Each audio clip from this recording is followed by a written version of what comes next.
نحمده ونصلي ونسلم على رسوله الكريم أما بعد فأعوذ بالله من الشيطان الرجيم بسم الله الرحمن الرحيم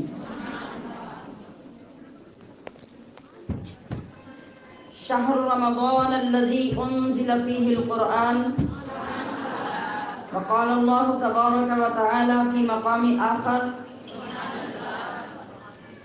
إن الله يحب التوابين ويحب المتطهرين إن الله وملائكته يصلون على النبي يا أيها الذين آمنوا صلوا عليه وسلموا تسلیما۔ الحمدللہ کل ہم نے ایک بہت ضروری اور بہت خصوصی پوائنٹ کی طرف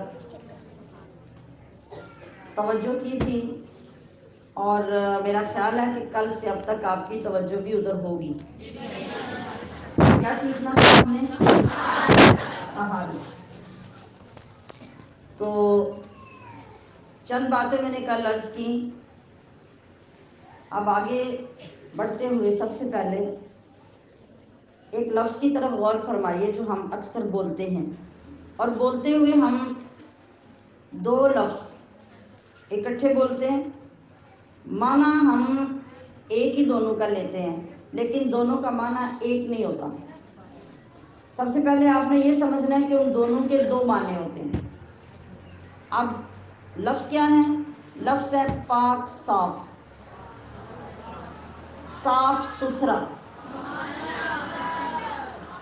بولتے ہیں پاک صاف، صاف ستھرا۔ ہم جو لفظ بولتے ہیں اپنی اردو پنجابی میں ہم اس کا ایک ہی معنی لیتے ہیں، اس کا معنی لیتے ہیں بہت صاف۔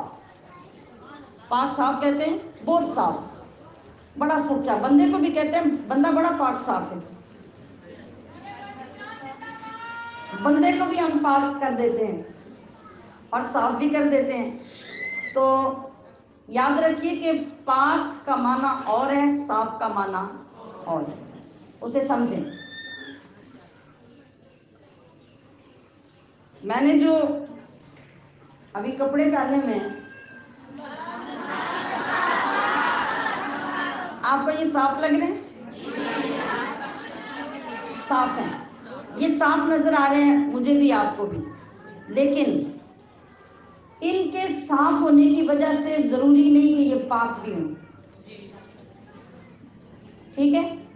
پھر پاک صاف کا لفظ ہم نہیں بول سکتے نا جی۔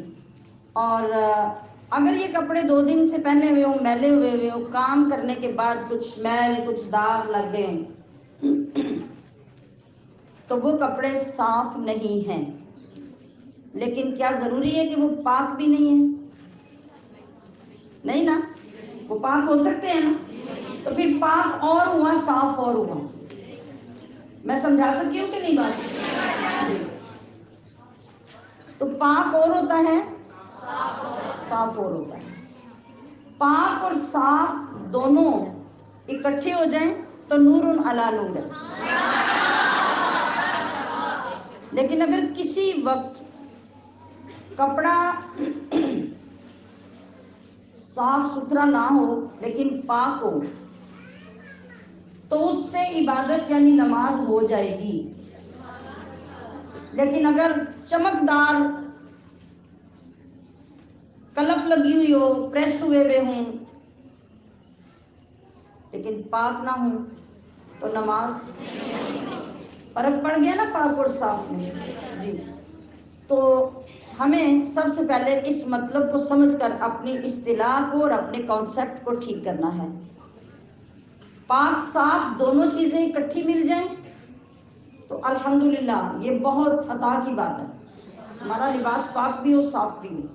لیکن اگر کبھی مجبوری ہو جائے، پاک تو ہو صاف نہ ہو، صاف ہونے کا یہ بھی مطلب نہیں کہ وہ اتنا میلا کچیلا ہو کہ بندے کا دیکھنے کو دل بھی نہ کرے۔ میلا کیا ہوتا ہے؟ مطلب تھوڑا استعمال ہوا ہوا، اس کے ساتھ پہن کے کام کیا ہوا، کچھ دیکھنے سے لگ رہا ہو کہ اتنا نیٹ نہیں ہے لیکن وہ پاک ہے تو اس کے ساتھ عبادت ہو جائے گی۔ اور جو پہلی بات میں نے بتائی وہ صاف تو بہت ہے لیکن پاک نہیں ہے اب اس کے صاف ہونے کا آپ کو فائدہ نہیں ہے، اس سے آپ کی عبادت نہیں ہو۔ تو اب ہماری عبادت کے لیے افضل طریقہ کیا ہے؟ ہمارا لباس پاک بھی ہو، صاف بھی ہو۔ بعض میلے لباس ایسے ہوتے ہیں کہ ان کو تھوڑا سا اگر میلا دکھائی دے رہا ہے وہ لباس تو اس سے عبادت میں کوئی فرق نہیں پڑتا، لیکن بعض میلے لباس ایسے ہیں جن کے ساتھ نماز پڑھنا مکروہ ہے۔ مثلاً اگر کوئی بندہ تندور پہ کام کرتا ہے، اگر کوئی بندہ بیکری پہ کام کرتا ہے، اگر کوئی ایسا کام کرتا ہے بندہ جس کی اسمیل ہے، بدبو ہے، جیسے فیکٹری میں، سروس میں، جوتوں کے کام، لیدر کے کام، جن کی اسمیل جو ہے وہ لباس کے اندر رچی بسی ہوتی ہے، یا کوئی بندہ ایسی جگہ پہ جہاں پہ جانور رہتے ہیں، وہ جانوروں کے مطلب اس کو پیشاب کو اور گوبر کو وہ تو نہیں سنبھالنا، اور اس لباس کے ساتھ اس نے اس کو ہاتھ نہیں لگایا، لیکن ان کے اندر رہنے اور ان کی خدمت کرنے اور چارہ ڈالنے اور اس کے ساتھ پوری اسمیل ان کی اس کے لباس کے اندر رچی ہوتی ہے، ایسے ہی ہوتا ہے نا؟ تو اس طرح کا لباس اگر آپ میرے پاس بیٹھیں گے تو میں برداشت کر لوں، لیکن مجھے ناگوار گزرے گا، میرے ساتھ بیٹھنا مشکل ہو جائے گا، میں آپ کے ساتھ بیٹھ جاؤں تو آپ کا مجھے برداشت کرنا مشکل ہو جائے گا، بیزاری ہوگی اور آپ بیزاری سے برداشت کریں گے، ایسی بات یہ۔ آپ دیکھتے ہیں کہ جو خواتین گھروں میں کام کرتی ہیں، گھروں میں گوبر کا کام کرتی ہیں، جانوروں کے ساتھ کام کرتی ہیں، ان کے لباس میں ہر وقت ایک اسمیل ہوتی ہے، اور جب وہ آپ کے گلے ملتی ہیں تو آپ کی سانس رکنے لگتی ہے، آپ کو بیزاری ہوتی ہے۔ اسی طرح کے اور کاموں میں بھی آپ تصور کر لیں، مخصوص کام ہوتے ہیں تو اس میں بھی دوسرا بندہ جب قریب ہوتا ہے تو اس کو بیزاری ہوتی ہے۔ اب وہ لباس اگرچہ 100 بار وہ کہیں کہ یہ ناپاک نہیں ہے، یہ پاک ہے، مگر صاف نہیں ہے۔ اچھا، اب اس لباس میں آپ ایک بندے کے گلے ملیں، بندے کے قریب جا کے بیٹھیں تو بندہ آپ کو بیزاری سے برداشت کرے گا، تو جب وہ لباس پہن کے آپ نماز پڑھیں گے تو رب کی بارگاہ میں کیا سین ہوگا؟ ہمارا ادب کیا ہونا چاہیے؟ ہونا چاہیے کہ نماز کے وقت میں ہم، جو خواتین متقی، نیک، پرہیزگار، نمازی ہوتی ہیں، ان میں بہت سی خواتین کا یہ طریقہ ہوتا ہے کہ گھروں میں گوبر سنبھالنا، جانوروں کو سنبھالنا، ان کو نہلانا، چارہ دینا، دودھ نکالنا، یہ ان کی ذمہ داری ہوتی ہے، تو اب وہ تو چھوڑ نہیں سکتی، لیکن کیا کرتی ہیں، ان کا اہتمام یہ ہوتا ہے کہ وہ نماز کے وقت اپنا لباس تبدیل کر لیتی ہیں، اور ادب بھی یہ ہے کہ تبدیل کیا جائے۔ اگر آپ یہ سوچیں کہ ان چھٹے چھٹے کپڑے بدل دے رہی ہیں، تو ایک دن میں صبح کے وقت آپ نے ایک شادی پہ جانا ہو، دوسرے وقت میں دوسرے، اور رات کو مہندی کے فنکشن میں جانا ہو، تو مجھے انصاف سے بتائیے ایک ڈریس چلے گا؟ نہیں چلے گا نا؟ ہاں، تو وہاں جہاں آپ نے فیشن اور ایک برائی کو جا کے شو آف کرنا ہے اور اپنی انا کو تسکین دینی ہے، وہاں آپ 3 دفعہ ڈریس بدل سکتے ہیں، چلیں اس کو بھی چھوڑیں، چلو اس میں تو 2 3 گھنٹے کا فرق ہوگا۔ ایک بچہ یا ایک لڑکی اسکول یا کالج میں ایک ٹیبلو پیش کرتی ہے، اس کا دوسرے ٹیبلو میں بھی حصہ ہے، تیسرے میں بھی حصہ ہے، ایک چیز پرفارم کر رہی ہے، پھر دوسرے میں کر رہی ہے، پھر تیسرے میں کر رہی ہے، تو کیا ہوتا ہے، وہ ایک پرفارم کر کے جاتی ہے، اسٹیج پہ پردہ آ جاتا ہے، تھوڑی دیر بعد واپس آتی ہے تو وہ لڑکا بنا ہوتا ہے، تیسری بار پھر واپس آتی ہے تو وہ دادی اماں بنی ہوتی ہے۔ لباس بدلا کہ نہ بدلا؟ بدلا نا؟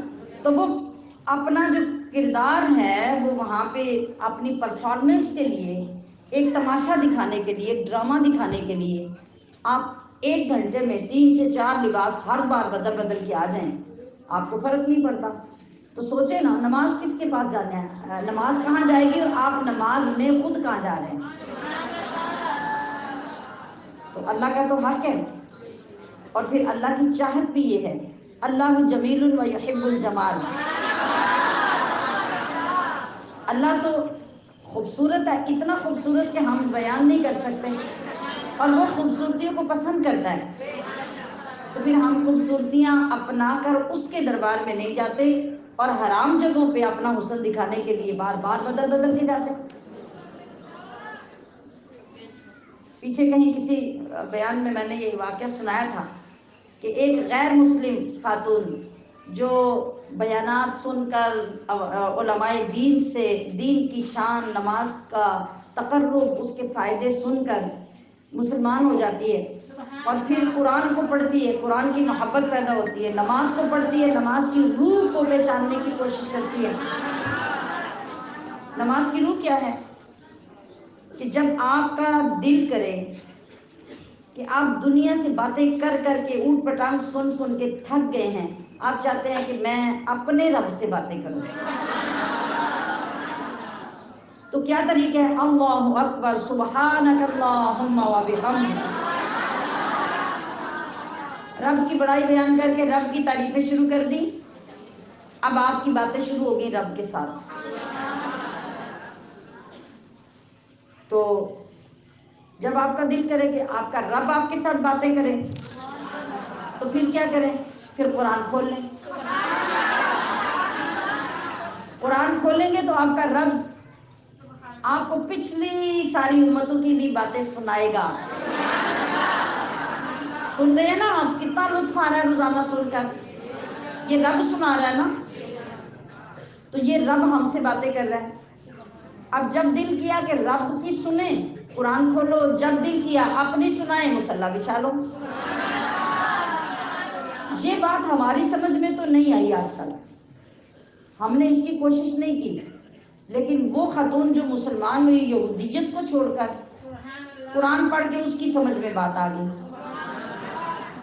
اس نے ایک شاہانہ لباس، اتنا قیمتی کہ جیسے کوئی بادشاہ کی بیوی پہنتی ہو، اس نے وہ ایک لباس بنوا لیا اور اپنی نماز کی جگہ پہ اس کو سیٹ کر کے تیار کر کے رکھ لیا۔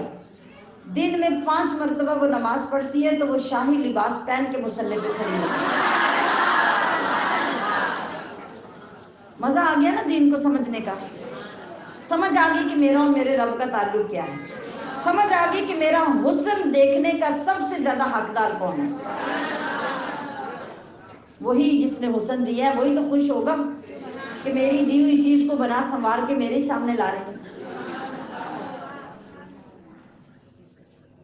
تو ایسے کام کرنے والے، ایسے ڈیوٹی دینے والے لوگ جتنے بھی ہوں، مرد ہوں، عورتیں ہوں، ان کے لیے صحیح طریقہ یہ ہے کہ وہ نماز کے وقت میں 2 منٹ میں اپنا لباس تبدیل کریں اور نماز پڑھیں، اور اگر کام جاری ہے تو دوبارہ اپنا پہلے والا لباس پہنیں۔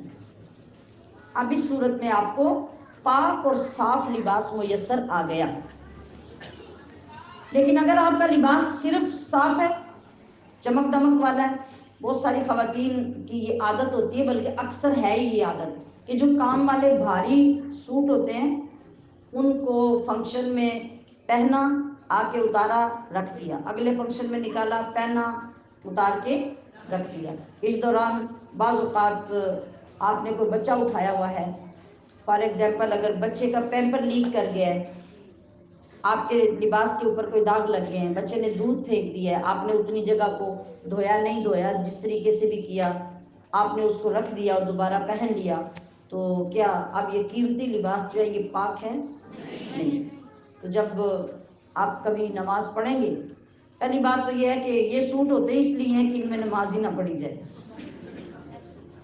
ہاں، جب آپ وہ سارا کچھ بن ٹھن کے وہ سٹائل بنا کے جائیں گے تو آپ تو انہیں ٹیڑھا ہاتھ بھی نہیں لگائیں گے کہ کہیں خراب نہ ہو جائے میری سیٹنگ، تو نماز کہاں پڑھیں گے؟ تو اگر پڑھیں گے تو پھر اگر یہ لباس ناپاک ہے تو ناپاک لباس کے ساتھ وہ جتنا بھی قیمتی ہے ہوتا رہے، آپ کی نماز نہیں ہوتی۔ یہ چیزیں کتنی غور طلب ہیں، کتنی سمجھنے والی ہیں، اور ہم ان میں کتنی لاپرواہی کرتے ہیں۔ ایک تو اب اس پہ غور فرمائیے گا۔ دوسری بات یہ ہے کہ ہماری جو طہارت ہے، ہماری طہارت کا آغاز ہوتا ہے ہمارے استنجا کرنے سے۔ لفظ کیا ہے؟ استنجا۔ صحیح لفظ کیا ہے؟ استنجا کرنا۔ یعنی آپ نے واش روم یوز کیا اور اس کے بعد آپ نے استنجا جب تک نہیں کیا آپ پاک نہیں ہوتے۔ اچھا، استنجا کرنے کا مطلب تو پاک ہونا ہے۔ جب غلط طریقے سے آپ استنجا کر کے باہر آئیں گے، آپ ایک وضو نہیں، آپ 1000 وضو کر لیں آپ نماز پڑھ لیں، کیا نماز ہوگی؟ تو ابتدا پاکی کی کہاں ہے؟ استنجا کرنے میں۔ میں نے 2-3 باتیں کل عرض کی تھی کہ ہم جو مس یوز کرتے ہیں، یعنی غلط استعمال کرتے ہیں اپنے غسل خانے کا اور ٹوائلٹ کا، بے شمار مرتبہ، ایک مرتبہ نہیں، تھوڑا سا رش ہو جاتا ہے نا، ہم نے اپنے ادارے میں اپنی جگہ پہ اپنی آنکھوں سے یہ دیکھا ہے کہ تھوڑا سا رش ہے، ٹوائلٹ سے کوئی بندہ نکل نہیں رہا، 2-4 عورتیں باہر کھڑی ہیں، انتظار کر رہی ہیں، وہ سامنے غسل خانے کا دروازہ کھولا، وہاں جا کے پیشاب کر کے باہر آ گئی۔ یہ تو ایک دن کی بات ہے، اور میں نے عرض کیا کہ گھروں کے اندر کتنی عورتوں کو اس بات کی عادت ہے، اور کتنی عورتیں ان چیزوں سے ناواقف ہیں، کتنی تباہی کی بات ہے، اور ہماری نمازیں ہمیں کوئی فائدہ نہیں دے رہی۔ ہماری نماز بھی چل رہی ہے، بے حیائی بھی چل رہی ہے، نماز بھی چل رہی ہے، پردہ کرنے کو دل بھی نہیں کرتا، نماز بھی چل رہی ہے، قرآن پڑھنے کو دل بھی نہیں کرتا۔ یہ کون سی نماز ہے؟ جب اللہ نے کہہ دیا تھا کہ نماز جب پڑھ لی جائے گی، نماز کا جب کوئی پابند ہو جائے گا، وہ بے حیا نہیں رہے گا۔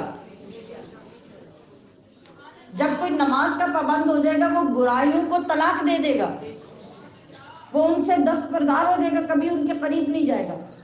ہمارا سب کچھ جو چل رہا ہے، اس کی وجہ کیا ہے؟ اس کی وجہ ہے کہ ہمارے نفس اور شیطان نے ہمیں بہت بڑے دھوکے میں ڈالا ہوا ہے۔ اس نماز کے پیچھے ہمیں کچھ مل نہیں رہا، کیونکہ ہم نماز پڑھ نہیں رہے۔ نماز پڑھنے کے لیے شرط کیا تھی؟ طہارت۔ ہماری طہارت ہی نہیں ہے۔ مثال کے طور پہ آپ غسل خانے کو یوز کر کے آگے آپ نے اپنی ضرورت کا پانی استعمال کیا، کیا جو عورت اتنی دیانتدار نہیں ہے کہ وہ ٹوائلٹ میں جا کے رفع حاجت کرے یا پیشاب کرے، وہ غسل خانے میں پیشاب کرنے بیٹھ جاتی ہے، کیا اس کی دیانتداری قابل یقین ہے کہ اس نے پیشاب کر کے سارے غسل خانوں کو دھویا ہوگا اور باہر آئی ہوگی؟ نہیں نا، اس نے صرف اپنی ضرورت کا پانی استعمال کیا ہوگا۔ اور کیا پتا جس نے ٹوائلٹ کا بھی انتظار نہیں کیا، اس نے پانی بھی استعمال کیا کہ نہیں، اور وہی عورت اگلے وقت میں انہی کپڑوں میں وضو کر کے نماز پڑھ رہی ہوگی۔ اب بتائیے نماز ہوگی؟ نہیں۔ پھر آپ اس کو یوں استعمال کر کے چھوڑ کے آ گئے، بعد میں کوئی دوسری عورت جس کو پتہ ہی نہیں، وہ اس غسل خانے میں جا کے ٹوٹی کھول کے وضو کرتی ہے، بتائیے کیا حشر ہوا؟ کبھی سوچا کسی نے کتنا ظلم کیا اس نے دوسروں پر؟ نہ جانے کتنے لوگوں کی نماز برباد کر دی، کتنے لوگوں کو ناپاک کر دیا، اور پھر اس کے بعد غسل خانے میں جہاں پیشاب کرنے کی جگہ نہیں، وہاں آپ جوتے لے کے گئے اور وہاں پہ جا کے استعمال کر کے باہر آئے۔ اب باہر جتنا بھی فرش پاک ہے، صاف ہے، جب ان جوتوں کے ساتھ جہاں جہاں چل کے آپ گئے، وہ سارا فرش ناپاک ہوا کہ نہیں ہوا؟ ذرا غور کیجئے ہماری عورتوں نے کیا سیکھ رکھا ہے، وہ کتنی گندگی، کتنی ناپاکی میں زندگیاں گزار رہی ہیں۔ اور یہی کچھ گھروں میں ہوتا ہے۔ گھروں میں یعنی ہمیں کس سے پتہ چلتا ہے؟ آپ کی اولاد کو دیکھ کر پتہ چلتا ہے کہ آپ کے گھر میں کیا سکھایا جا رہا ہے۔ اگر کوئی چیز ناپاک زمین پہ گر گئی ہے، فار ایگزامپل کوئی بچہ آ گیا، بچے نے پیشاب کر دیا، اور اگر کوئی عورت آپ کی اپنی بہو کیوں نہ ہو، آپ کی بیٹی کیوں نہ ہو، وہ کیا کرے گی؟ وہ کپڑا لے کے، ٹاول لے کے، کوئی چیز لے کے اس کو صاف کرے گی۔ صاف کر کے پہلی تو بات یہ کہ اسی کوئی پیشاب سے دگنی جگہ پہ پھیلا کے پھیر دے گی۔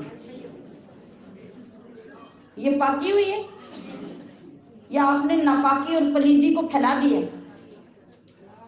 پھر اگر وہ دھو کے لائے کہ یہ جس عزیزہ کا سوال تھا کپڑا پاک کرنے کا طریقہ، وہ ذرا توجہ رکھیں، یا پھر اگر اس نے یہ کر بھی لیا کہ جا کے اس کو دھویا، کپڑے کو دھویا، جہاں دھویا، دھونے کے بعد اس جگہ کو وہ پاک کر کے آئی؟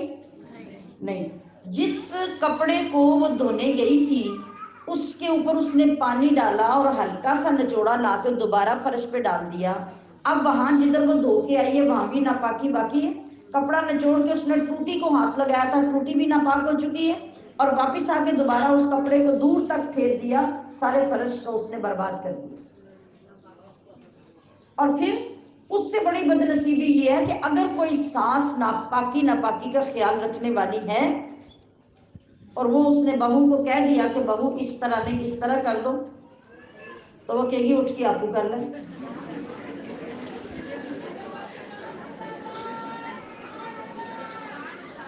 اور پھر نسلیں ناپاک ہو جائیں گی، نسلیں ناپاک ہوں گی۔ ایسی عورتوں کے بیڈ روم ناپاک، ان کے ڈرائنگ روم ناپاک، ان کے کچن ناپاک، ان کے واش روم ناپاک۔ آپ کہاں کھاتے پیتے ہیں، کہاں رہتے ہیں، کیا کھا کے آپ اپنے جسم کی پرورش کرتے ہیں، اور پھر پاکی حاصل کر کے نمازیں پڑھتے ہیں، پھر کہتے ہیں دعائیں قبول نہیں ہوتی، پھر کہتے ہیں سجدے میں بھول جاتے ہیں، پھر کہتے ہیں کھڑے ہو کے نماز پڑھنی یاد نہیں رہتی۔ آپ کی تو قیامت تک یہی حالت رہے گی۔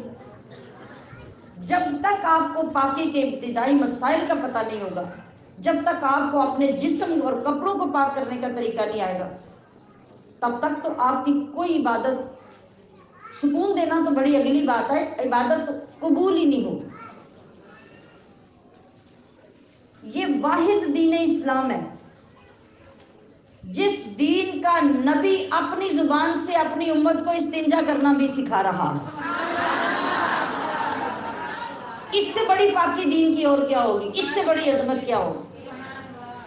یہودی مدینہ میں مسلمانوں کا مذاق اڑاتے تھے، کہتے تھے کہ لو یہ کیسا دین ہے کہ ان لوگوں کا نبی ان کو استنجا کرنا سکھاتا ہے۔ تو حضرت سلمان فارسی نے اس کو جواب دیا، ہاں کیوں نہیں، ہمارا نبی ہمیں استنجا کرنے کے احکام سکھاتا ہے۔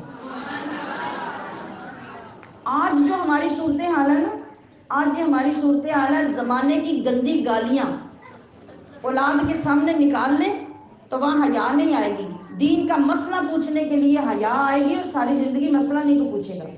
یہ کیسی حیاداری ہے بھائی، یہ کیسی حیاداری ہے؟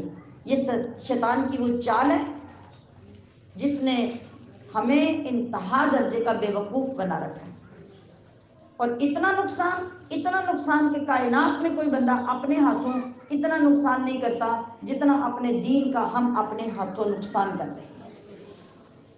آغاز میں جب پانی کا یہ سلسلہ نہیں ہوتا تھا، یہ فراوانی نہیں ہوتی تھی، موٹریں نہیں ہوتی تھی، ٹوٹیاں نہیں ہوتی تھی، اور جن علاقوں میں پانی بھی نہیں ملتا تھا، کنووں سے نہروں سے جا کے لوگ پانی بھر کے لا کے استعمال کرتے تھے۔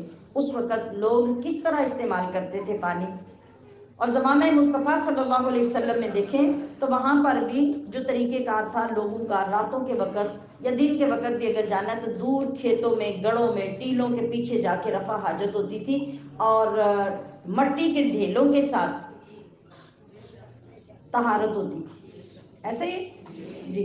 اب اس کے بعد افضل طریقہ کیا ہے؟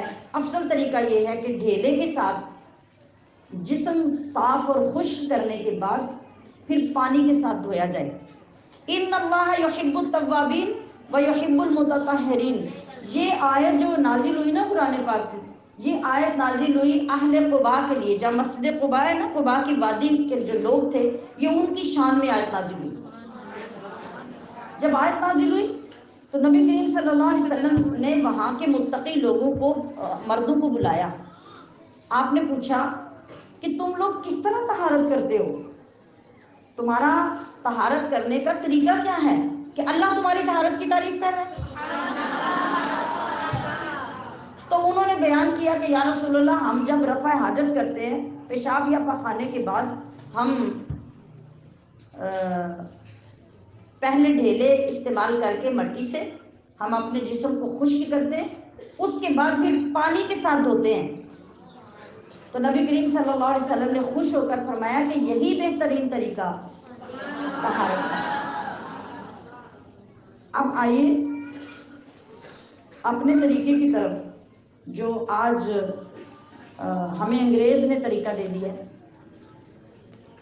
شاور کرنے کا، کموڈ استعمال کرنے کا، یا پھر اگر WC پہ بھی بیٹھ کے آپ پانی یوز کرتے ہیں تو اس کا طریقہ کار کیا ہوتا ہے؟ یہ خود چیک کریں، میری بات کا جواب اپنے اندر سے لیں۔ کیا ہماری طہارت کامل ہوتی ہے؟ طریقہ ہمیں یہ بتایا گیا سب سے پہلے یہ کہ جب آپ رفع حاجت کر لیتے ہیں، فارغ ہو جاتے ہیں واش روم میں، تو آپ اپنی عادت اور اپنی کیفیت کو خود دیکھیں۔ اکثر یہ ہوتا ہے کہ جب عورت یا مرد پیشاب سے فارغ ہوتے ہیں تو اس کے بعد جسم کے اندر سے وقتاً فوقتاً پیشاب کا قطرہ خارج ہوتا ہے۔ حکم یہ دیا گیا ہے کہ جب آپ واش روم میں جائیں تو سکون سے پیشاب خارج ہونے کے بعد سکون سے بیٹھیں، جب تک کہ آپ کو یقین نہ ہو جائے کہ آخری قطرہ بھی آپ کے اندر سے نکل گیا ہے۔ اور جس وقت ہم یہ دیکھتے ہیں کہ یہ بچیاں بھی ہماری اور یہ خواتین بھی ادھر گئی واش روم میں، ادھر باہر آئیں، اتنے میں ان کا استنجا بھی ہو گیا، ان کی طہارت بھی ہو گئی، وہ سب کچھ فارغ ہو کے کر کے آ گئی۔ اور کیا بڑی بڑی خواتین کو دیکھا جاتا ہے کہ واش روم سے جب آتی ہیں تو اپنی ٹانگوں کو اپنی شلوار کے ساتھ صاف کر رہی ہوتی ہیں۔ یہ بات غلط کر رہی ہوں میں؟ تو کیا کر رہے ہیں آپ وہ ناپاکی اپنے کپڑوں کے ساتھ صاف کر رہے ہیں۔ طریقہ کیا ہے؟ آج اگر ہمارا دور ایسا نہیں ہے کہ ہمارے واش روم میں وہ مٹی کے ڈھیلے رکھے ہوئے ہوں، اور مٹی کے ڈھیلے رکھے ہوئے ہوں تو پھر کیا ہم ان کو ٹوائلٹ میں بہائیں گے، وہ سارا ٹوائلٹ 2 دن میں بند ہو جائے گا؟ آپ یہی کہنا چاہیں گے؟ تو پھر اس کا متبادل کیا ہے؟ اس کا متبادل آج کے دور میں ہمارے پاس ٹیشو پیپر ہے۔ اس کا طریقہ مٹی کے ڈھیلوں کی جگہ پہ استعمال کرنے کا یہ ہے کہ جب آپ پیشاب سے یا پاخانے سے فارغ ہو جاتے ہیں تو آپ پہلے تسلی کریں کہ کوئی قطرہ اندر سے اب دوبارہ نکل رہا ہے۔ بعض بندے کو کیفیت کا پتہ چل جاتا ہے کہ بعض اوقات پرابلم پیشاب کی باقی رہتی ہے اور اس سے جلن ہونے لگ جاتی ہے، جب تک وہ قطرے اندر جو رہ جاتے ہیں وین میں وہ نکلتے نہیں تو جلن ختم نہیں ہوتی۔ اس کے لیے فقہا نے کیا طریقہ بتایا کہ جس طرح آرٹیفیشل طریقے سے آپ تھوڑا سا زور لگا کے کھانستے ہیں یوں، آپ یوں جب کھانسیں گے 2-3 مرتبہ تو آپ کا وہ جو رکا ہوا پیشاب کا قطرہ ہوگا وہ نکل آئے گا۔ آپ کو واش روم میں پھر یہ طریقہ اختیار کرنا چاہیے۔ پھر ہمیں شریعت نے طریقہ بتایا کہ اپنے الٹی طرف والے پیر کے اوپر بوجھ ڈال کے بیٹھو۔ اگر پیشاب یا پخانہ نکلنے خارج ہونے میں تکلیف یا پرابلم ہے تو اس سے آپ کے لیے آسانی پیدا ہوگی۔ اور جب آپ کو تسلی اور یقین ہو جائے کہ آپ اس کیفیت سے فارغ ہو گئے ہیں، پھر اس کے بعد کیا کریں؟ پہلے ٹیشو پیپر سے اپنے جسم کو صاف کریں۔ جس جگہ پہ آپ کو لگ رہا ہے کہ پیشاب سے یا پخانے سے آپ کی جگہ گیلی ہے، آپ اس کو پہلے ٹیشو پیپر سے صاف کریں۔ اس کا کیا فائدہ ہوگا کہ وہ جو قطرے پیشاب کے یا پیشاب کا اثر آپ کے جسم پہ ہے پہلے وہ خشک ہو جائے گا، پانی ڈالنے سے پھیلے گا نہیں، پانی ڈالنے سے دھلے گا۔ اور اگر یہاں بچے نے تھوڑا سا پیشاب کیا ہوا ہو، آپ اس کو ڈرائی کیے بغیر اوپر پانی ڈال دیں، کیا ہوگا؟ پوری بھری ہوئی بالٹی پانی کی میں ایک قطرہ پیشاب کا گر جائے نا، ساری بالٹی ناپاک ہے۔ ایک قطرہ پیشاب، تو جب وہ ایک قطرہ آپ کے جسم کے اندر لگا رہے گا اور اوپر سے آپ پانی ڈالیں گے، وہ پھیلے گا کہ نہیں؟ اگر بالٹی پوری پانی کی ناپاک ہو سکتی ہے تو جو آپ کے جسم پہ پانی لگ رہا ہے وہ بھی تو ناپاکی پھیلا رہا ہے نا۔ زمین پہ اگر پیشاب گرا ہے، اس کو خشک کیے بغیر پانی ڈالا تو کیا ہو رہا ہے؟ وہ جہاں تک پانی آپ وائپر سے لے کے جائیں گے، وائپر بھی ناپاک، فرش بھی ناپاک، وہ جگہ بھی ساری ناپاک۔ تو پاک کرنے کا طریقہ کیا ہوگا؟ پہلے آپ اسے کسی ٹیشو وغیرہ کے ساتھ یا کسی کپڑے کے ساتھ اس کو وہیں پہ پورا جذب کریں۔ جذب کرنے کے بعد پھر آپ اس کو پانی سے دھوئیں۔ آپ کو وہ واقعہ یاد ہے کہ جب ایک مشرک آیا تھا نبی کریم صلی اللہ علیہ وسلم کی مسجد میں اور اس نے آپ کی مسجد میں پیشاب کر دیا تو صحابہ کرام دوڑے، پہلے تو اس کو وہاں سے بھگانے کے لیے، اس کو مارنے کے لیے۔ حضور صلی اللہ علیہ وسلم کی تعلیمات دیکھی، آپ نے فرمایا نہیں، پیشاب کرتے ہوئے اس کو مت روکو، اس کو پیشاب کرنے دو۔ جب وہ کر لیا پھر وہ بھاگ گیا، آپ علیہ السلام نے صحابہ سے کہا کہ اس کو دھو کے صاف کر دو۔ پانی سے دھونا ناپاکی کو ختم کرتا ہے۔ آپ نے وہاں سے پانی سے دھلوایا اور یہی ایک افضل طریقہ ہے، مگر اس کو دھونے کا طریقہ کیا ہوگا کہ وہ پانی دھوئے، پانی ناپاکی کو پھیلائے نہیں۔ اگر آپ نے استنجا کرنا ہے، مطلب آپ نے پخانے سے فارغ ہو کے استنجا کرنا ہے، تو اس کا طریقہ کیا ہے کہ پہلے صاف کرتے ہوئے جو درست طریقہ ہے وہ یہ ہے کہ پہلے اگلی طرف سے پیچھے کی طرف کاغذ کو یا ٹیشو کو لے جا کر آپ صفائی کریں، پھر دوسری مرتبہ پیچھے سے آگے کی طرف اور پھر آگے سے پیچھے کی طرف، یہ 3 مرتبہ کسی چیز سے پہلے وہ ناپاکی جو غلاظت لگی یا پخانہ لگا ہے اس کو صاف کریں اور اس کے بعد پھر پانی کے ساتھ دھوئیں۔ اب جب پانی دھوئے گا تو پانی اس جگہ کو پاک کر دے گا۔ اگر آپ نے پہلے اس جگہ کو ڈرائی نہیں کیا، خشک نہیں کیا اور آپ نے پانی ڈالنا شروع کر دیا، وہ پانی پھیلا، اور پانی جب آپ آگے سے ڈالتے ہیں تو آپ کے پیچھے پیٹھ تک پانی چلا جاتا ہے، تو وہ جو پانی پیشاب کے قطروں والا پانی تھا وہ اگر پیٹھ تک چلا گیا تو اس نے پیٹھ تک کی جگہ کو ناپاک کر دیا، اور آپ نے فوراً شاور سے پانی بہایا یا اس سے لوٹے سے پانی بہایا اور اسی طرح لچڑتے ہوئے گندے قطرے لے کر آپ کھڑے ہو گئے، اور وہ سارا ملا ہوا پانی ناپاکی اور پانی کا وہ آپ کے جسم کے ساتھ، کپڑوں کے ساتھ، سب کے ساتھ لگ گیا۔ آپ نے وضو کیا، جا کے نماز کے لیے کھڑے ہو گئے، کون سی طہارت کی آپ نے؟ کون سی طہارت کی؟ اللہ کے نیک بندوں کی صحبت اور مرشد کامل کا یہ فیض ہوتا ہے کہ وہ وہاں تک کی تربیت کرتا ہے جہاں تک کوئی سوچ بھی نہیں سکتا، اور کائنات کے مرشد کامل محمد مصطفیٰ ہیں اور یہ تربیت انہوں نے کی۔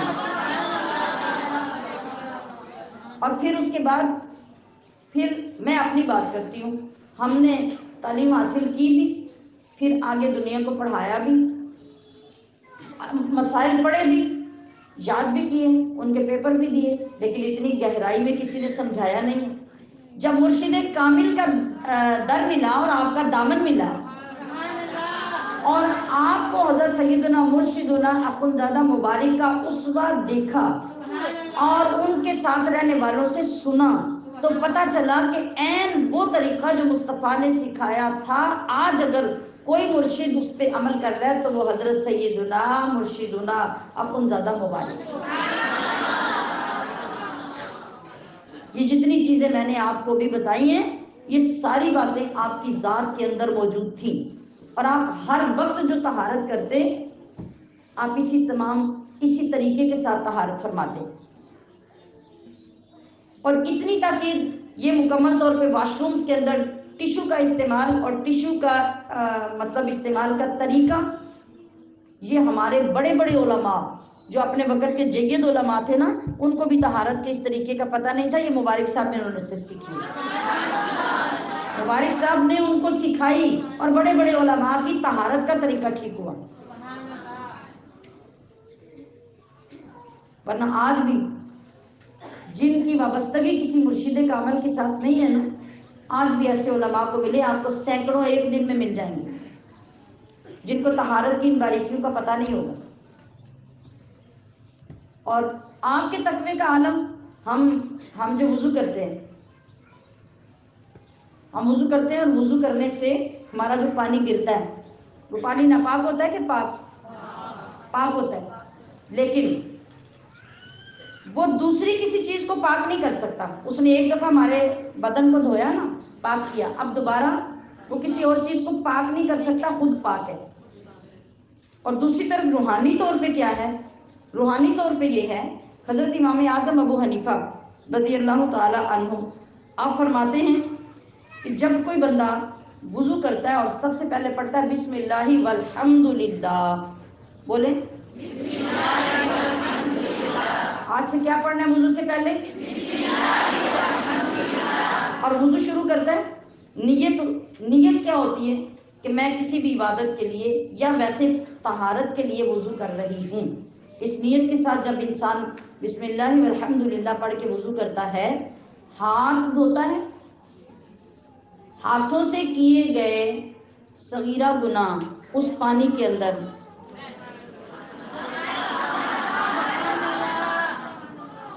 پانی نے اپنے اندر وہ ہمارے گناہ لے لیے نا۔ آپ نے کلی کی تو منہ کے اندر غیبت، چغلی، جھوٹ، اس کے جو گناہ تھے اچھی طرح کلی کرنے سے ان کا گناہ پانی کے ساتھ باہر آ گیا۔ کبھی یہ سوچ کے وضو کیا کہ یہ وضو ہمیں کیا فائدہ دے رہا ہے؟ نہیں نا۔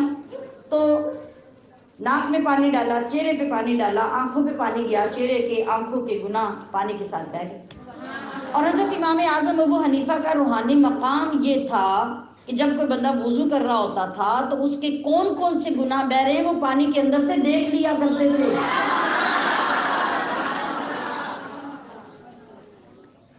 اب یہاں دیکھیے، عوام کے لیے تو یہ ہے کہ وہ پانی جو چھینٹے گر رہے ہیں پانی کے وہ پاک ہیں، لیکن خواص کا مقام کیا ہے؟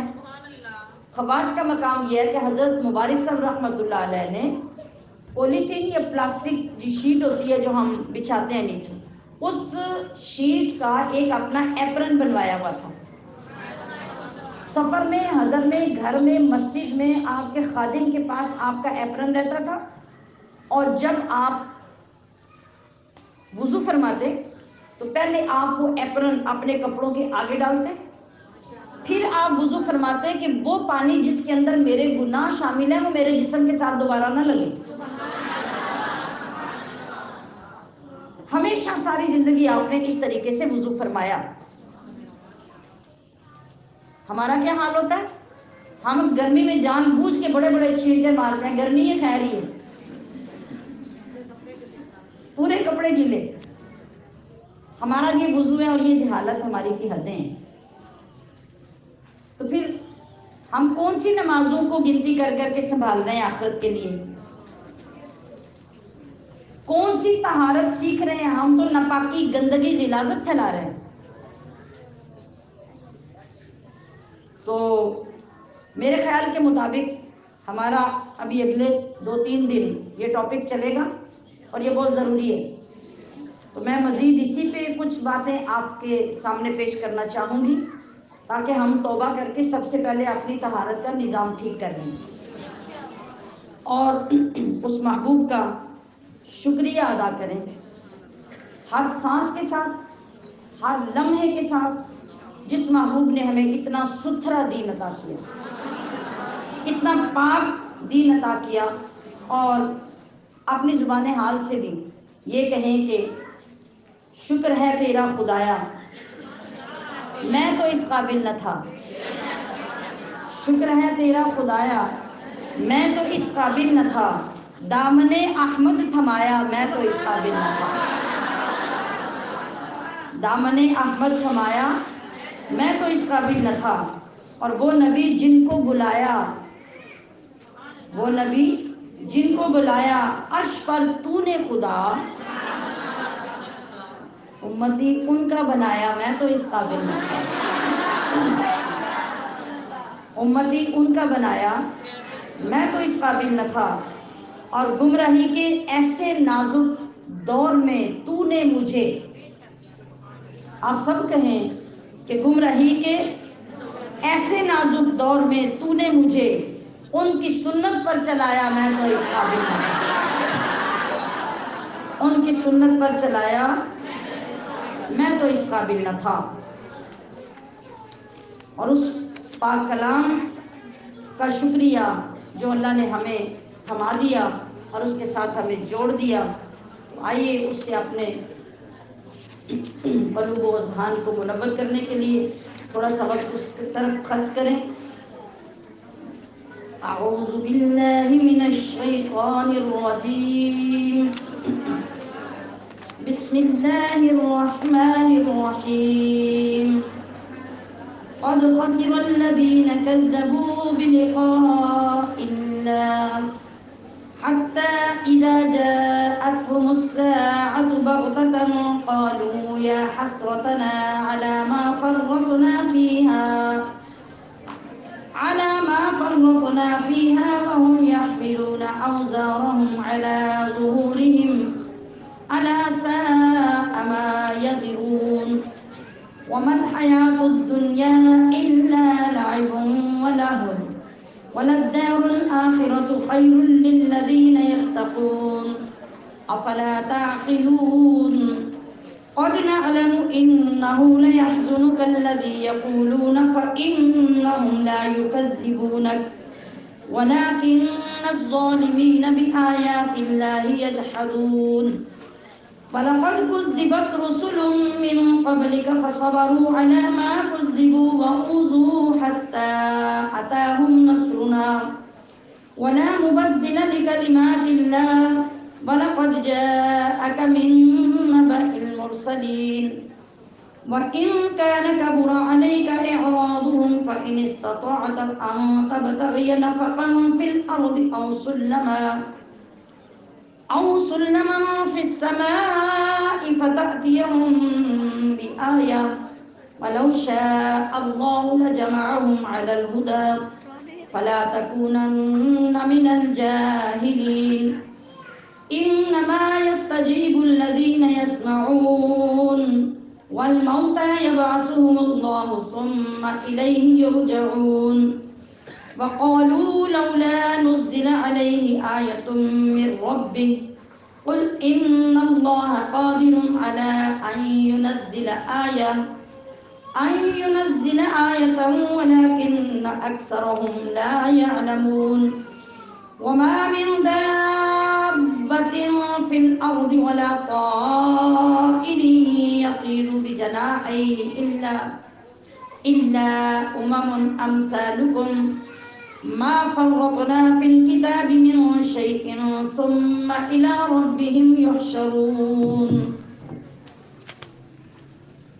والذين كذبوا بآياتنا صم وبكم في الظلمات من يشاء الله يضلله ومن يشاء يجعله على صراط مستقيم قل أرأيتكم إن أتاكم عذاب الله أو أتتكم الساعة أغير الله تدعون إن كنتم صادقين بل إياه تدعون فيكشف ما تدعون إليه إن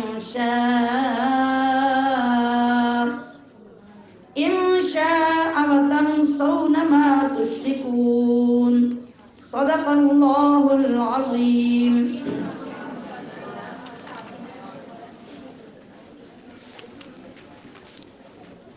آج ہم نے کون سا رکوع پڑھا ہے؟ ماشاءاللہ، اب آپ کو پتہ چل گیا ہے کہ کون سا رکوع کہاں سے شروع ہو رہا ہے.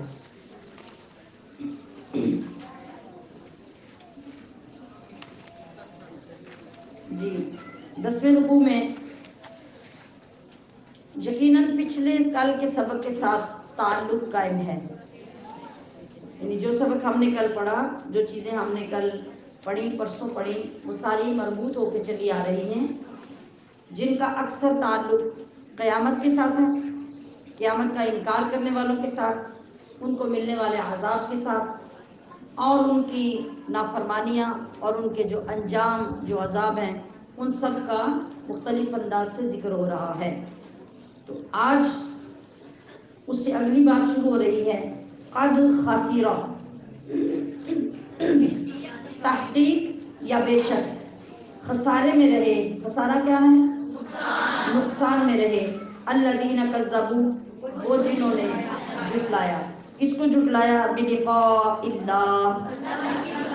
میں نے عرض کیا تھا کل کی گفتگو میں کہ کفار اور مشرکین قیامت کا انکار کرتے تھے، اور وہ اس بات کا بھی انکار کرتے تھے کہ قبر سے دوبارہ اٹھنا کیسے پاسیبل ہے، یہ ممکن ہی نہیں ہے، اور معاذ اللہ یہ جو کچھ ہمیں بتایا جاتا ہے یہ ساری کہانیاں ہیں اور افسانے ہیں، اس کے اندر حقیقت نہیں ہے. حتیٰ کہ اذا جاءتہم، جب ان پر آ گئی، الساعۃ، قیامت، بغتۃ، اچانک، قالوا، وہ بولے، یا حسرتنا، ہائے افسوس ہمارا. یعنی اب تو کوئی چارہ نہ رہا، اب تو جس چیز کا انکار کرتے تھے وہ سب کچھ آنکھوں کے سامنے آ گیا. تو وہ کیا کہنے لگے؟ ہائے ہمارا افسوس، علی ما فرطنا، اس پر جو ہم نے کوتاہی کی. کوتاہی کیا سمجھ رہے ہیں آج؟ کہ کاش ہم نے دنیا میں مان لیا ہوتا اور اقرار کر لیا ہوتا کہ واقعی ایسا ہوگا، اور ہمیں یقین آ جاتا کہ اللہ واقعی علی کل شیء قدیر ہے. ہم نے اس پر جو کوتاہی کی، فیہا، اس کے ماننے میں، کس کے؟ قیامت کے. وہم یحملون، اور وہ اٹھائے ہوئے ہیں اوزارہم اپنے بوجھ. کس چیز کے بوجھ؟ سامان کے، دولت کے، گناہوں کے بوجھ. علی ظہورہم اپنی پیٹھوں پر، یعنی جس کے جو گناہ، جو ظلم، جو زیادتیاں ہوں گی نا قیامت میں، وہ اس کے سر پہ، اس کے کندھوں پہ لاد دیے جائیں. وہ اکیلا نہیں چلے گا پھر قیامت میں، وہ سارے وہ بوجھ لے کے چلے گا. اب بندہ سوچ لے کہ اس کے گناہوں کے بوجھ کیا ہے. میں ایک مثال دے دوں آپ کو. یہ سارے وہ مرد حضرات جو دادے، باپ، بھائی، بھتیجے، وہ سب جو عورتوں کے حصے کھانے والے، یا کان پہ گولی رکھ کے زبردستی بخشوا لینے والے، یا دروازے بند کر کے بہنوں پہ ظلم کر کے ان سے دستخط کروا لینے والے، یا بننے کے ساتھ جس کا بننا ہے زمین والے، وہ ایک دوسرے کی زمین کا حصہ کھا لیتے ہیں. کسان کیا کرتا ہے؟ 2 کئیاں مار کے اتنی سی مٹی اپنی طرف کر کے سارا دن خوش ہوتا رہتا ہے کہ میں نے فلاں کی زمین اتنی اپنی طرف کر لی. اس ظالم کو یہ پتہ نہیں کہ میں نے اپنے اوپر کتنا بڑا ظلم کر لیا. تو اللہ کے نبی کیا فرماتے ہیں؟ جس بندے نے کسی بھی ناجائز طریقے سے کسی دوسرے کی ایک بالشت، یہ دیکھیے ایک بالشت یہ کتنی ہوتی ہے، ایک بالشت کتنی زمین ہے، اور اس زمین کو کوئی کیا کرے گا؟ وہاں تو اس کا ایک پیر بھی نہیں آتا. اس کے ہاتھ کی بالشت اس کے پیر سے چھوٹی ہوتی ہے کہ نہیں؟ اس کا ایک پیر بھی نہیں آتا کہ اس کو وہاں رکھ کے کھڑا ہو جائے. تو نبی علیہ السلام نے فرمایا کہ اتنی زمین بھی اگر کوئی کسی کی ناحق لے لیتا ہے تو قیامت کے دن اس بندے کا جسم پھیلا کے اتنا بڑا کر دیا جائے گا، اتنا بڑا کر دیا جائے گا کہ پہاڑوں سے بڑا ایک بندے کا جسم ہو جائے گا، اور 7 زمینوں کے برابر بوجھ یا 7 زمینوں کے برابر وزن اٹھا کے اس کے کندھے پہ رکھا جائے گا اور کہا جائے گا اب اسے اٹھا اور چل اور مزہ چکھ اس کا جو تو نے کسی کی زمین کا حق کھایا. تو سوچ لیجئے گناہوں کے وزن کتنے ہوں گے. تو وہ وزن لاد دیے جائیں گے ہر ایک پہ، اس کی پشت کے اوپر. خود اٹھاؤ آج وزن، کوئی نہیں اٹھائے گا. الا ساء ما یزرون، کیا ہی برا بوجھ ہے جو وہ اٹھاتے ہیں. یعنی وہ اٹھاتے ہیں کا کیا مطلب، یا وہ اٹھائیں گے کا کیا مطلب؟ آج جو بیج لگائیں گے وہی کل کو بوئیں گے، جو فصل اگائی ہوگی وہی اٹھانی پڑے گی کندھوں پہ. تو اب اسے خود پتا ہے کہ وہ کتنے بوجھ والی فصل لگا رہا ہے. وَمَا الْحَيَاةُ الدُّنْيَا، اور نہیں ہے دنیا کی زندگی، الا مگر لاعب، کھیل، ولہو، اور تماشا. میں نے کئی بار آپ کو یہ سمجھانے کے لیے ایک مثال عرض کی کہ اللہ پاک نے لہو و لعب یا لاعب و لہو دونوں لفظوں کو آگے پیچھے کر کے بے شمار مرتبہ قرآن پاک میں بندے کو سمجھایا کہ دنیا بنائی گئی ہے جس مقصد کے لیے، اس مقصد کو اختیار کرو. دنیا کو اپنی اجارہ داری مت سمجھ لو.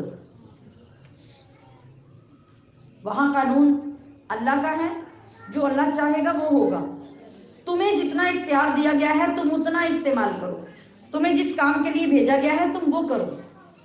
اگر تم نوکر یا ملازم بن کے آئے ہو کسی فیکٹری میں تو فیکٹری کے مالک تو نہیں بن جاتے.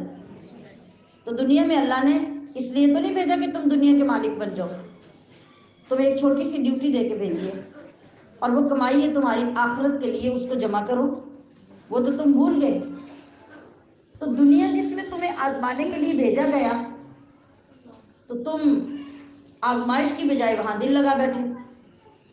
اس کی حقیقت کیا ہے؟ اس کی حقیقت ایسے ہے جیسے آپ کے کسی علاقے میں کسی جگہ پہ 3 دن کا میلہ لگ جاتا ہے، یا کسی شہر میں سرکس لگ جاتی ہے 1 ہفتے کے لیے. سرکس کو سمجھتے ہیں؟ کیا کچھ اس میں نہیں ہوتا. دنیا کی ہر چیز، ہر شعبے کی دکان، ہوٹل، ریسٹورنٹ، مکان، فلیٹ رہنے کے لیے، دیکھنے کے لیے طرح طرح کے تماشے اور فلمیں اور ڈرامے. اور نہ جانے کیا کیا کچھ دنیا سے اٹھا کے وہاں لا کے پوری دنیا آباد کر دی جاتی ہے ایک ہفتے کے لیے. اور جہاں جہاں لوگوں کو پتہ چلتا ہے شوقین ٹولیوں کی ٹولیوں میں وہاں آ کے بیٹھ جاتے ہیں انجوائے کرنے کے لیے. اور کسی کا دل نہیں کرتا وہاں سے جانے کو، اور وہ کسی کا دل نہیں کرتا کہ یہ ختم ہو جائے اور دوبارہ واپس پہلے جیسا ماحول آ جائے. لیکن ہوتا کیا ہے وہاں پہ کمٹمنٹ ایک ہفتے کی ہوتی ہے، اور ایک ہفتے کے بعد وہ جو ٹھیکہ ہوتا ہے وہ ختم ہو جاتا ہے. ہر دکان والا، ہر تماشے والا، ہر ڈرامے والا، ہر فلم دکھانے والا اپنا اپنا سامان اٹھاتا ہے اور چل پڑتا ہے. اب دوسرے دن آپ جائیں وہاں جہاں پہ سرکس لگی ہوئی تھی، کیا نظر آئے گا؟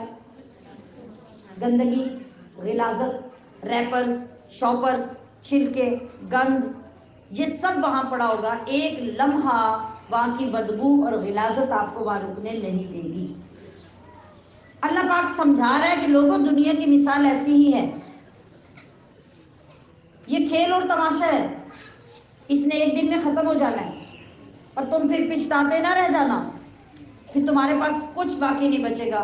ابھی تمہاری جو آزمائش اور تمہارا جو عمل دیکھنے کے لیے تمہیں دنیا میں بھیجا ہے، تم اس کی طرف توجہ دو، اس لیے کہ تمہیں فوراً بلا لیا جائے گا، اور جب بلایا جائے گا تو پیچھے پلٹ کے کاغذ بھی اٹھا کے لے کے جانے کی مہلت نہیں دی جائے گی.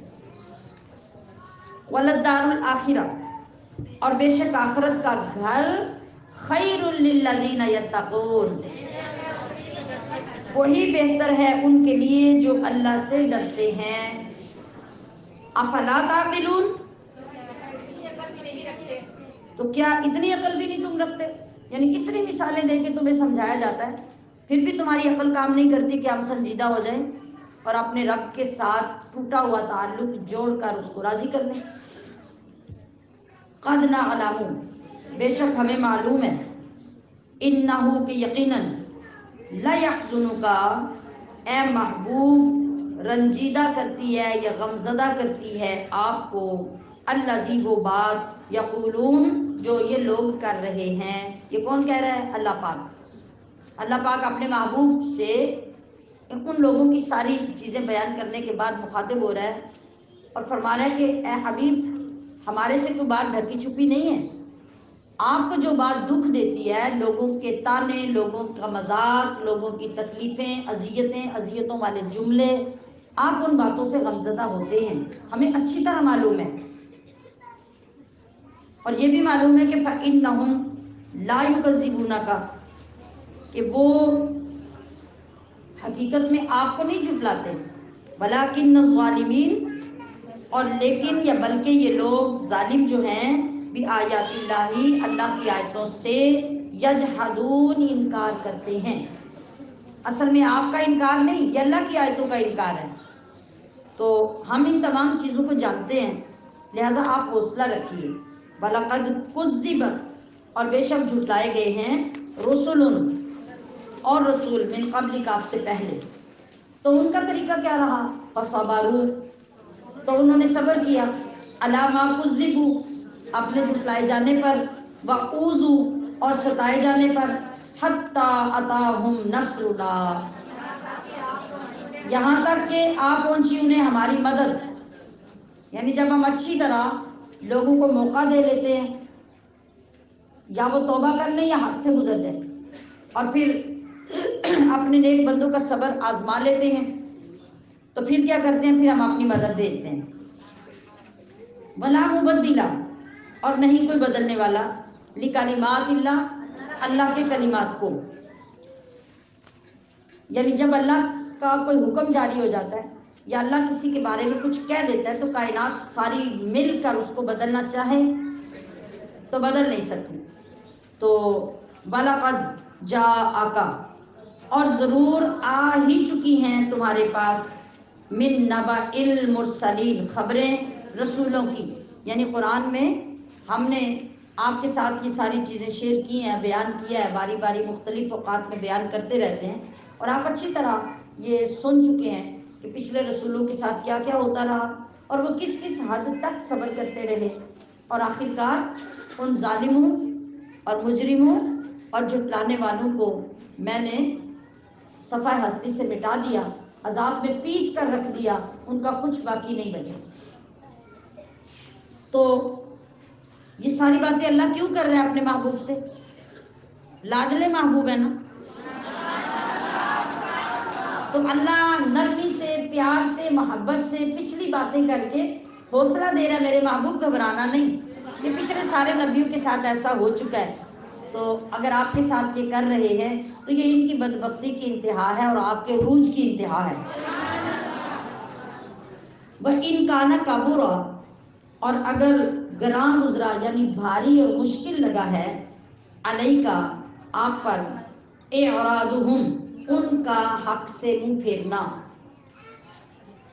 یعنی جو بندہ محبت کرنے والا ہوتا ہے، درد رکھنے والا ہوتا ہے، ہمدرد اور غم گسار ہوتا ہے، اس کا دل کیا کرتا ہے کہ جو بھی بندہ حق کی بات سنے اور جو میرے سامنے آئے وہ اللہ کا مقرب بن جائے، کوئی بندہ گناہگار بچے ہی نہ جو دوزخ میں جا سکے۔ اگر ہم جیسے چھوٹے چھوٹے غلام جو اس ڈیوٹی پہ کھڑے کر دیے گئے ہیں، ہماری دن رات کی محنت کا تقاضا یہ ہوتا ہے اور ہمارا یہ دل چاہتا ہے کہ اگر ایک وقت میں 10,000 بندہ آیا تو جب اٹھے تو 10,000 متقی ہو جائے، ایک وقت میں 1,000 بندہ سامنے بیٹھا ہے تو اللہ اتنا کرم کر دے کہ 1,000 کے دل پھیر دے۔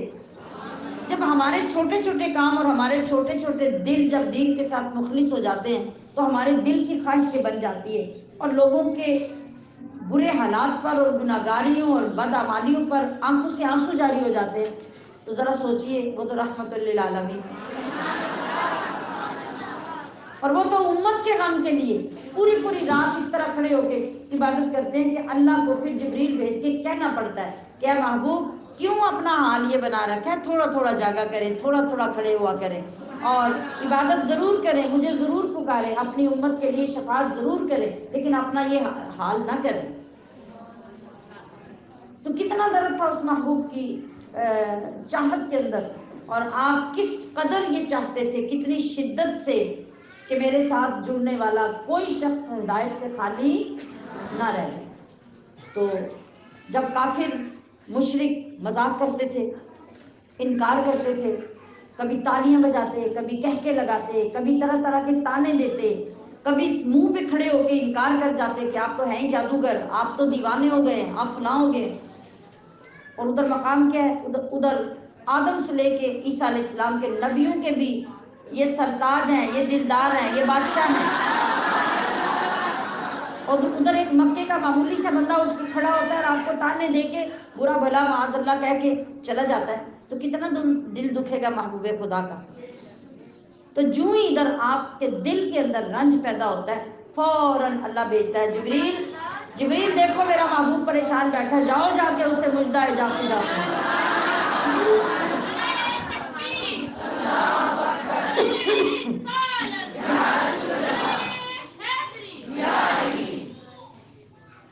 تو جبریل فوراً اللہ کا پیغام لے کے آ جاتے ہیں۔ تو اب دیکھیے اللہ کا انداز دیکھیے اپنے محبوب کو خوش کرنے کا، تسلی دینے کا۔ اللہ فرماتا ہے کہ اے میرے محبوب، اگر آپ کو یہ بڑا ناگوار گزرتا ہے کہ یہ لوگ ایمان کیوں نہیں لاتے، یہ مجھے اور آپ کو کیوں نہیں مانتے، تو پھر ایسا کریں،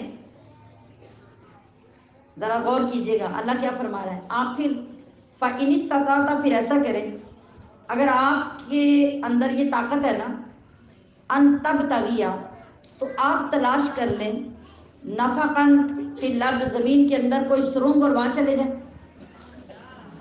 اور او سلماً، یا کوئی سیڑھی لگا لیں فی السماء، آسمان کی طرف اوپر چڑھ جائیں، اور فتأتیہم بآیہ، پھر یا کوئی ایسی نشانی، کوئی ایسا معجزہ جو اس سیڑھی پہ چڑھ کے آسمان سے اتار کے لے آئیں، زمینوں کے اندر اتر کے زمین سے نکال کے لے آئیں،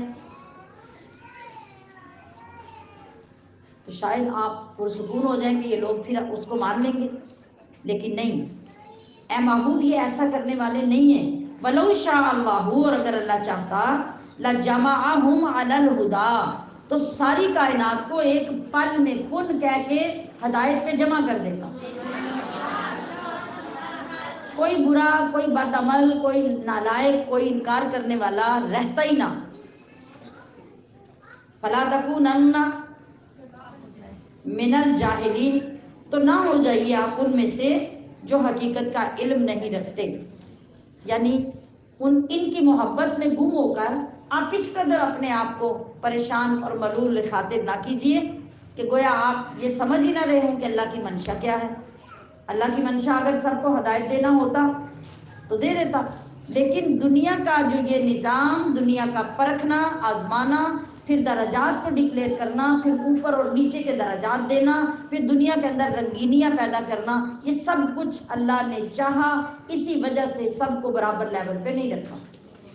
آج آپ دیکھیں کہ دنیا کے اسی نظام کے تحت ہر نظام چلتا ہے، اسکول، پرائمری اسکول سے لے لیں یونیورسٹی تک، ہر بندے کا لیول جدا ہے، برابر کوئی نہیں ہے۔ کسی فیکٹری، کسی مل، کسی کمپنی میں چلے جائیں، وہاں پر بھی نیچے سے لے کے اوپر تک مختلف درجات ہیں۔ یہ سب کہاں سے فالو ہو رہے ہیں؟ اللہ کے نظام سے۔ ساری دنیا چل ہی اسی طرح رہی ہے، کبھی کوئی کسی کے برابر نہیں ہو سکا، نہ سب کا مزاج ایک جیسا ہوا، نہ منصب ایک جیسا ہوا، نہ اللہ کے ہاں مرتبہ ایک جیسا، نہ دنیا میں ایک جیسا۔ اسی طرح آپ اپنے ہر گاؤں کو، ہر دیہات کو، ہر سوسائٹی کو، ہر شہر کو دیکھ لیں، وہاں پر بھی کوئی برابری نہیں ہے۔ آپ اگر 1000 مکان ایک جیسے جوڑ کے بنا دیں نا، جیسے بعض سوسائٹیز میں یہ پالیسی ہوتی ہے، یا حکومت جو کوارٹر بناتی ہے ان میں یہ پالیسی ہوتی ہے، تو پھر بھی آپ ہر دروازہ کھولیں گے اندر الگ ہی نمونہ ہوگا، کوئی کسی جگہ پہ برابری نہیں ہے۔ تو اللہ نے سمجھایا، بتایا کہ آپ میرے پیارے محبوب، آپ ان باتوں پہ غور کیجئے، آپ ان پہ پریشان مت ہوئیے۔ اگر ایسا پاسبل ہوتا اور اگر آپ کا رب یہی چاہتا کہ ساری دنیا ہدایت پہ آ جائے تو آ جاتی، کیا مسئلہ تھا اللہ کے لیے؟ کوئی پرابلم نہیں تھا، وہ ایک دم سے سب کچھ ہو جاتا، لیکن اللہ یہ چاہتا نہیں۔ اللہ نے انسان کو عقل دی ہے، شعور دیا ہے، اختیار دیا ہے، اب اس نے دیکھنا ہے کہ میری دی ہوئی عقل، میرا دیا ہوا شعور اور میرا دیا ہوا اختیار یہ استعمال کیسے کرتا ہے۔ کیا آپ جب کسی کو سکھاتے ہیں، کوئی تربیت دیتے ہیں، اس کے بعد اس کو پرکھتے ہیں کہ نہیں؟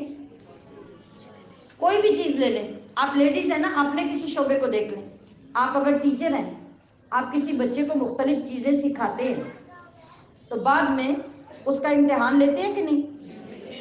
لیتے ہیں۔ کیوں لیتے ہیں؟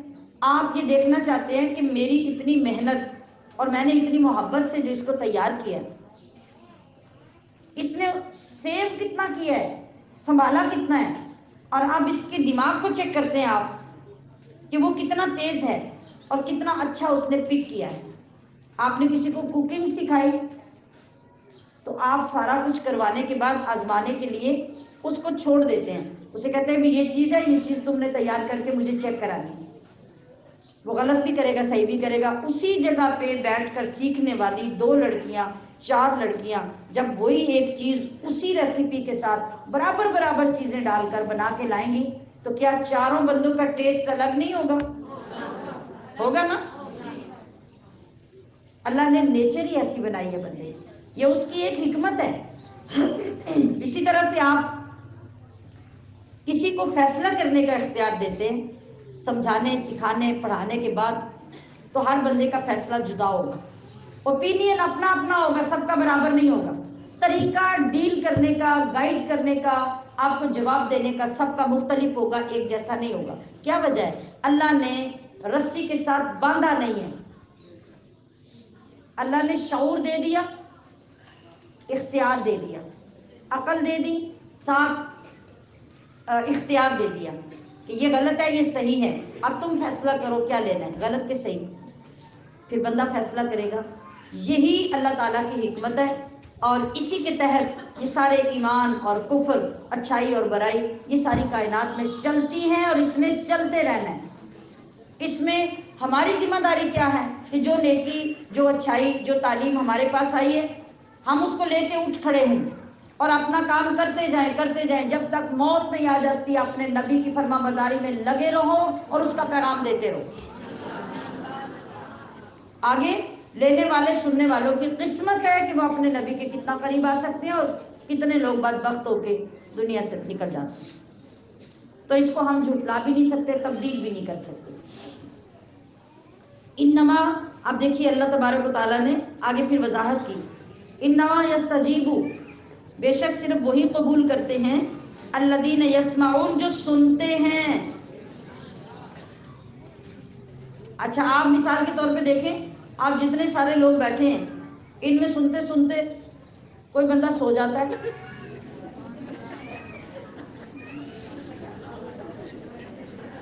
کوئی سوتا تو نہیں، لیکن اس کا دھیان کبھی دائیں کبھی بائیں ہو جاتا ہے، تو بات سکپ ہو گئی نا، سونے والا بھی نہیں سن سکا اور ادھر ادھر توجہ کرنے والا بھی نہیں سن سکا۔ تو اللہ کیا فرما رہا ہے، انما یستجیب الذین یسمعون، جو توجہ سے سنتا ہے قبول وہ کرتا ہے۔ تو سب سے پہلے توجہ سے سننا ضروری ہے۔ اور فرمایا والموتى، اور جو مردہ دل ہے نا، سننا کس طرح ہے، ایک ہے ظاہری کان سے سننا، ایک ہے دل کے کان سے سننا۔ تو ہدایت اس کان سے سننے سے نہیں ملتی، ہدایت اندر کے کان سے سننے سے ملتی ہے۔